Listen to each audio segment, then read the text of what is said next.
I want to introduce you to the Togu Ball. Okay, Togu Ball we can get from balancedbody.com. It's a wonderful tool. Now, as you can see, it's mostly deflated. This is how I want it. When it comes to you, it's going to be completely deflated. You take out the stopper, put 2 to 3 breaths of air in. That's about it. Plug it back up. It should be relatively flat.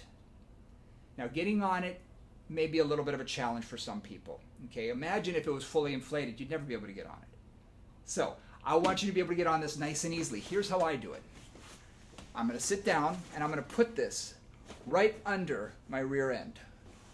Okay? And then I'm going to lie on back.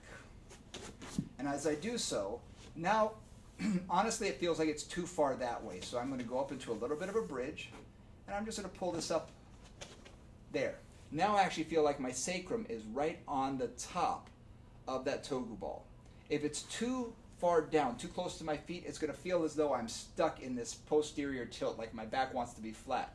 If it's too high up and under my lumbar spine, I'm going to go into an anterior tilt, or it's going to feel like my tailbone is tucking that way.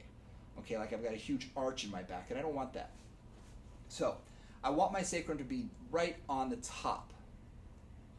Now, what we're going to do is initiate with a pelvic tilt first. So, I'm going to do a pelvic tilt and release. Now, a lot of people have a hard time doing a pelvic tilt when they're flat on the floor. This facilitates the motion a lot easier. Much, much easier to do your pelvic tilts here.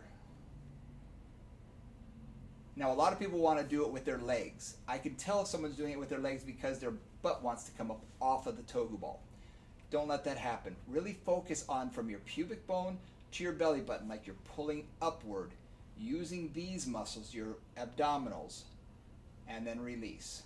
Your upper abdominals are your anchor, your lower abdominals are actually rising up toward the upper portion.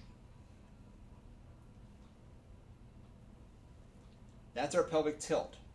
Now, I'm going to hold that pelvic tilt. Hold that position. That's an isometric contraction. And I'm going to add some marching now. Some gentle marching. While holding that pelvic tilt. And I'm going to focus on the way down, because as I go down, my back wants to arch up, but I'm not going to let it. I'm going to hold that contraction. So as I go down, I'm going to hold that contraction. Hold that contraction. Now we can do a march up in this position. Up, up, down, down. Up, up, down, down. We can also go into our leg lowers. I'm going to lift one leg up, then the other, holding that posterior tilt tight, holding it. Now as I drop one leg, it wants to take me into an arch. I'm not going to let it, and then come right back up, holding that. Holding that position. Now the Togu Ball is not for everybody to use. If it's in your prescription, it's for you. And then I would lower one and then the other. So those are some of the exercises that we do on the Togu Ball.